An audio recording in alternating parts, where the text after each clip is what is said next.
Hello guys, welcome to నై forms. చిక్ brooding అప్డేట్లో part 2 video ఇది. Last పార్ట్లో బ్రూడింగ్ ఎలా చేయాలి, ఏం చేయాలో చూసారు కదా, day 1, day 2 and day 3. So ఈ వీడియో వచ్చేసి పార్ట్ 2. డే 4 అండ్ డే 5 పిల్లల్ని ఎలా బ్రూడింగ్ చేయాలి, ఎలాంటి మెడిసిన్స్ యూజ్ చేయాలి, ఎలా కాపాడుకోవాలో ఈ వీడియోలో చూడండి.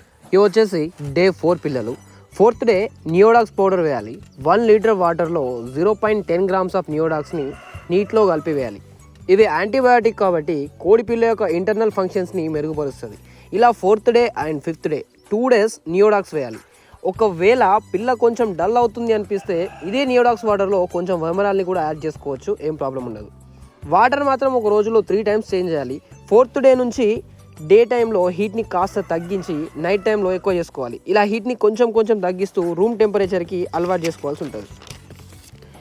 ఒకటే హీట్ని పిల్లలకు ఉంచితే ఆ హీట్కి అలవాటు పడి ఒకేసారి బుడి నుంచి బయటికి తీస్తే బయట వాతావరణానికి తట్టుకోలేక చనిపోతుంది పిల్ల.